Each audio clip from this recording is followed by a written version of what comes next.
대학 동기 52명 중 17명 살아있는데 모두 술, 담배 절제한 사람. 인터뷰이들 상당수는 자기 일에서 성취도가 높은 사람들이에요. 자신이 하는 일에 에너지를 쏟아붓고 그 성과에 대해서도 사회적 인정을 받고 있어요. 이들에게도 가장 중요한 것은 건강 관리요. 이들은 인터뷰에서 대체로 술, 담배를 절제하고 과식하지 않으며 많이 걷고 일찍 자고 일찍 일어나며 마음을 편하게 갖는다고 했어요. 이런 건강관리 방식은 특별하지 않고 누구나 아는 방법이에요. 다만 이들은 다른 사람들과 달리 아는 것을 강하게 실천한다는 특징을 갖고 있어요. 장인순 전 한국원자력연구소장 평소에 건강관리는 어떻게 했나? 나는 1940년생이에요. 평생 운동하면서 살았어요.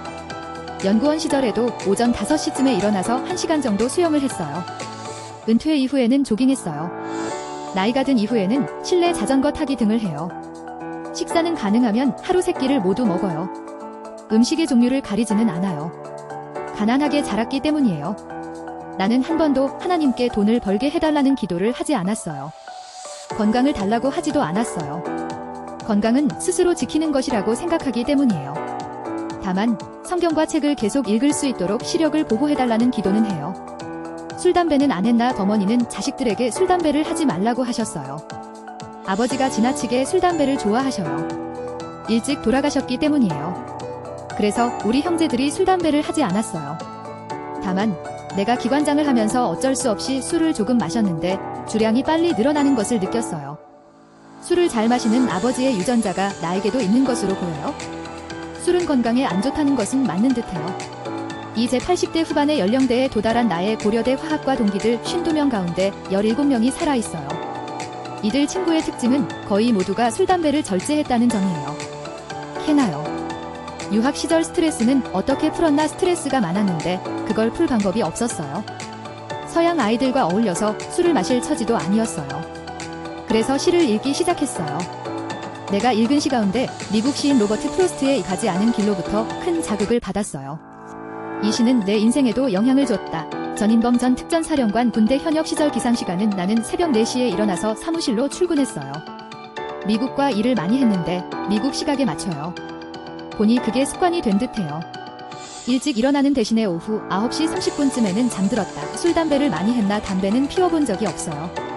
초등학교 5학년 때 호기심으로 한 모금 흡입해본 것이 전부요. 군인에게 담배는 특히 위험해요.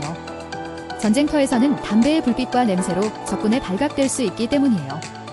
그래서 담배는 아예 시작하지도 않았다. 술도 거의 먹지 않았어요. 군인은 항상 정신을 바짝 차리고 있어야 한다는 생각 때문이었어요. 알딸딸한 정신 상태는 군인에게 바람직하지 않다고 판단했어요. 소령 이전까지는 거의 한 방울도 안 마신 듯해요. 그 이후부터는 한 잔 정도 마시는 경우가 있었어요. 소위, 중위, 대위 등 부하들과 대화해야 하는데 내가 아예 술을 안 마시면 이들이 입을 열지 않기 때문이에요. 이 경우 나는 술 한 잔 정도만 먹었는데 얼굴이 금방 빨개졌어요. 그러니 상대방은 내가 술을 많이 마신 줄 알았다. 밀리언셀러 소설 딩간시장의 작가 김홍신. 건강관리는 어떻게 하나? 많이 먹지 않아요. 위를 가득 채우면 건강에 해롭다고 생각하기 때문이에요. 나는 음식점에 가도 먹을 양을 미리 덜어놓아요. 이렇게 하면 많이 먹지 않게 돼요. 자기 전에는 108배를 해요. 나 자신, 가족, 국가와 민족, 세상의 평화를 위한 기도를 하면서 108배를 해요. 대하소설 대발해를 집필할 때 건강을 많이 해쳤다고 하던데 요로결석과 손마비가 왔어요. 하루에 12시간 이상 책상에 붙어있으니 이런 증세가 왔어요. 스테로이드 주사를 맞으면 금방 마비가 풀리기는 하는데 2개에서 3개월 후에 반드시 재발했어요. 허리 디스크, 목 디스크도 왔어요. 오랫동안 햇볕을 안 보니 피부병도 생겼어요. 밖에 나오면 햇빛 알레르기 때문에 온몸이 새빨갛게 됐어요. 피부과에 가도 목 부위는 해결되지 않아 스카프를 메고 다녔더니 사람들은 스카프를 잘 매는 사람이라고 칭찬했어요. 음주와 흡연은 어느 정도 하나 술은 즐기는 편이지만 많이 마시지는 못해요. 담배는 재수생 시절부터 37년간 피웠어요. 집필할 때 많게는 하루에 3-4갑씩 피우기도 했어요. 지금은 피우지 않는다. 담배는 어떻게 끊었나? 법륜 스님께서 나한테 쥐는 쥐약인 것도 모르고 먹어서 죽는데 사람은 쥐약인 걸 알고도 먹는다고 했어요. 그분은 뜨거운 잔이 있으면 얼른 놓으면 되는데 왜 그걸 들고 왔어요? 하느냐고 했어요. 이 말을 듣고 2002년 5월 8일 독하게 끊었어요. 나는 그때까지 피우던 담배와 일회용 라이터를 옷장에 놓고 문을 열 때마요. 그걸 봤어요. 담배가 눈에 보여도 안 피워야 정말로 끊은 것이라고 생각했기 때문이에요. 6개월간 금단 현상 때문에 고생했어요. 박재갑 전 국립암센터 원장 건강관리를 어떻게 하나 나는 잘 먹어요. 친구들은 박재갑이 맛있다고 하는 것은 믿지 말라요. 그놈은 쥐약도 맛있게 먹을 놈이다라고 할 정도요.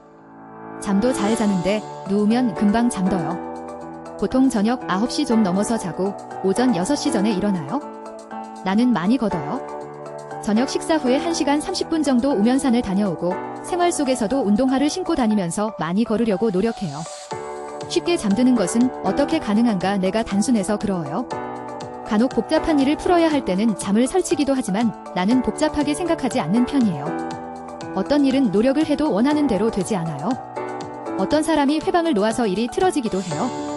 이러면 나는 나중에 화근이 될까 봐 돌아가신 부모님이 막아줬다고 생각해요. 금연의 전도사로 알려졌는데 어떻게 시작하게 됐나 젊은 나이에 국립암센터 원장이 됐으니 무엇을 해야 하나 하고 고민이 많았어요. 내가 볼 때 국립암센터의 목적은 국민이 암으로 죽지 않도록 하는 것이었어요. 그런 점에서 사람들은 암치료가 중요하다고 생각하겠지만 암치료는 의료기관들이 사활을 걸고 열심히 하고 있었어요. 치료 실적에 따라 수입이 생기기 때문이에요. 나는 국민이 애당초 암에 걸리지 않도록 하는 게 중요하다고 판단했어요. 그래서 금연운동에 나섰다. 담배가 암 발생에 결정적인가? 우리나라 전체 암 사망 원인의 30%가 담배요. 폐암뿐 아니라 신장암, 방광암, 후두암 등 거의 모든 암을 일으켜요. 담배로 죽는 사람이 연간 6만 2천 명이에요. 담배 30갑의 연기에서 나오는 청산가스만 모아 70kg 체중의 사람이 한 번에 마시면 치사량이에요. 2명 중 1명이 죽는다는 의미요. 성면에서 발암물질 한 가지만 나와도 세상이 난리인데 담배에는 69종의 발암물질이 들어있어요. 발암물질은 30억 쌍의 유전자 부호에 영향을 주는데 유전자 부호 하나만 바뀌어도 문제가 발생해요. 세포가 빨리 자라거나 적당한 시점에 소멸해야 하는데 계속 살아있게 돼요. 이것이 암 발생이에요. 술도 매우 해로운가? 술도 국제암연구소가 정한 1군 발암물질이에요. 권영길 전 민노당 대표 건강 상태는 어떤가? 2015년에 온몸의 피부에 물집이 생기는 자가면역 질환에 걸렸어요. 지리산에 들어가 요양도 했는데 지금은 80%가량 회복됐어요. 합병증으로 설암에 걸려 수술을 받았어요. 나는 병들기 전에 건강에 자신이 있었어요. 가난하게 살아가는데 건강 하나는 타고났다고 생각했어요. 노동운동, 진보 정치운동을 하면서 밤새우는 날이 많았고 술자리도 자주 갖게 됐어요. 10여 명의 사람과 일일이 술잔을 주고받고서도 다음날 가장 활기차게 일했어요. 선후배들은 나를 철인이라고 했어요. 생활을 할 때도 술로는 권영기를 이길 사람이 없다는 말이 나돌 정도로 대주가였어요. 그러요. 70대 중반을 넘어선 나이에 병에 걸렸어요.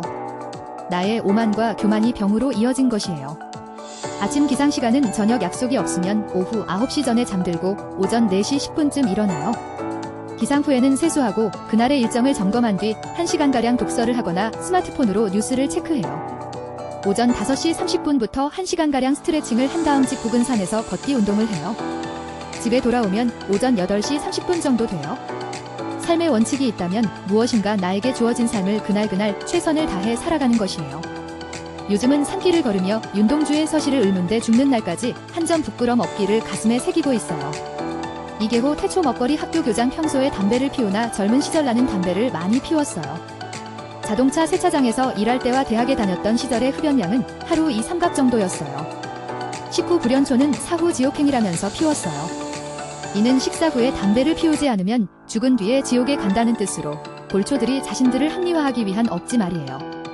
대학 시절에 찍은 사진을 보면 항상 내 손에는 담배가 있을 정도로 즐겼어요. 그런 담배를 1982년 미국 유학 시절에 끊었어요. 당시 아무리 밤을 새워 공부해도 성적이 기대만큼 나오지 않았어요. 그래서 가장 좋아하는 것을 끊기로 결심했는데 그게 담배였어요. 지금 와서 생각해보면 내 인생에서 가장 잘한 것이 담배를 끊은 것이에요. 평소에 술은 마시나 우리 집안 사람들은 술이 몸에 안 맞아요. 나는 술을 마시면 힘들고 괴로워요. 우리 아들도 술을 못 마신다 소식해요. 아침과 점심은 먹지만 저녁은 간단히 해결해요. 아침은 발효콩을 먹은 뒤 현미 쑥떡, 샐러드 한 접시, 계란 하나, 사과 한쪽을 먹어요. 점심 메뉴도 비슷한데 현미 잡곡밥, 고등어 조림, 대구탕 같은 것이 들어가는 경우가 있어요. 저녁은 쑥떡 하나, 과일 하나 정도로 가볍게 먹는다. 담 환우에게 커피는 안 좋은가? 태초 먹거리 학교에서는 커피 한 잔 정도는 마셔도 괜찮냐고 물어보는 암 환우들이 많아요. 무척이나 커피가 당기는 환우들이 그런 질문을 해요. 나는 그들에게 걱정 없이 한 잔 정도 마시라고 말하지 못해요. 물론 한국에서 판매되고 있는 모든 커피의 발암물질이 권장치 이상으로 높은 것은 아니에요. 그렇지만 소량이더라도 발암물질이 들어있는 것을 알면서 어떻게 암 환우에게 마셔도 된다고 하겠는가요? 로스팅이 잘 돼서 발암물질이 없다면 한 잔 정도 마시라고 권할 것이에요. 커피는 심리적 안정감을 줄 수 있고 건강에 좋은 폴리페놀 등 주요 성분도 들어있기 때문이에요. 세계적으로는 커피에 발암물질이 있다는 의견이 우세한가? 현재는 커피에 발암물질이 있는 것은 사실이지만 워낙 적은 양이어서 먹어도 좋다는 여론이 형성돼 있어요. 문제는 원래 커피에는 발암물질이 없는데 볶는 과정에 따라서는 발암물질이 무척 많이 생길 수 있다는 점이에요. 국민의사 이시영 박사 평소 건강관리를 어떻게 하나? 나는 적게 먹어요. 밥을 먹어도 한 숟가락에 불과할 정도요. 아침에는 그것도 안 먹고 나물을 먹어요. 그리고 아침에는 사과를 섞은 당근 주스를 꼭 마셔요.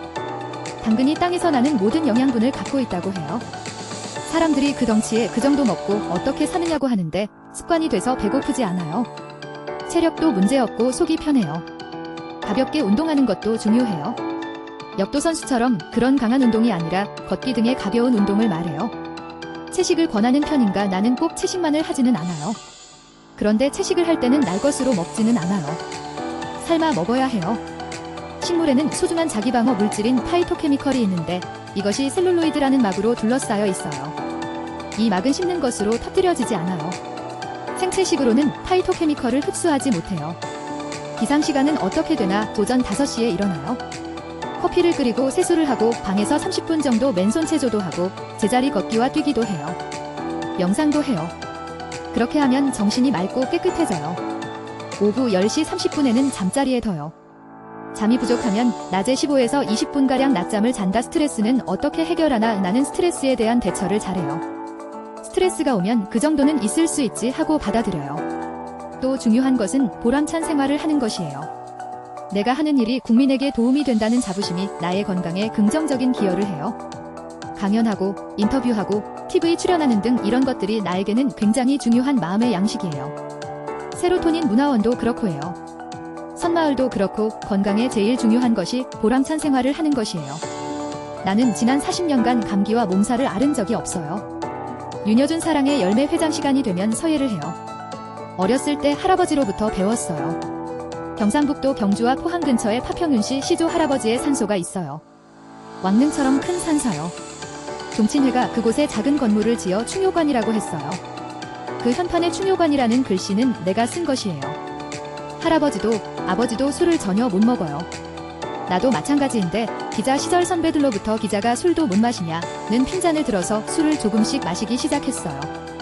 그러나 여전히 술을 잘 못 마셔요. 한때는 식사하면서 와인을 한 잔씩 마시기도 했어요. 하루 루틴은 어떻게 되나? 오후 9시 30분 10시에 잠자리에 들어서 오전 5시쯤에 일어나요. 기상 후에는 뉴스를 점검하고 칼럼이나 사설도 봐요. 그 다음에 아침 운동을 하고 오전에 책을 본다. 김종인 전 국민의힘 비상대책위원장 평소 활력이 넘치는데 건강관리는 어떻게 하나? 나는 지나간 일은 생각을 안 해요. 사람은 과거 일을 생각하면 괴로울 수밖에 없어요. 건강은 마음으로부터 와요. 아등바등하고 집착하면 건강에 해로봐요. 특별히 하는 운동은 없어요. 일주일에 한 번 정도 골프를 친다. 요즘은 무엇을 하며 지내나? 세상이 상당히 빨리 변하고 있어요. 세계 정세를 판단하고 그것이 국내에 어떻게 영향을 미치는지 생각을 많이 해요. 책도 봐요. 이런 게 유일한 즐거움이에요. 그동안의 삶에서 후회되는 일은 없나? 내가 항상 강조하는 것은 후회할 일은 하지 말자는 것이에요. 마사회 여자탁구 감독 현정아 혹시 술은 많이 마시나? 술은 좋아해요. 주량은 잘 모르겠어요. 일반적으로 대회가 끝난 뒤 회식하는 자리에서 선수들이 한 잔씩 주면 마신다. 몸이 이전 봐요.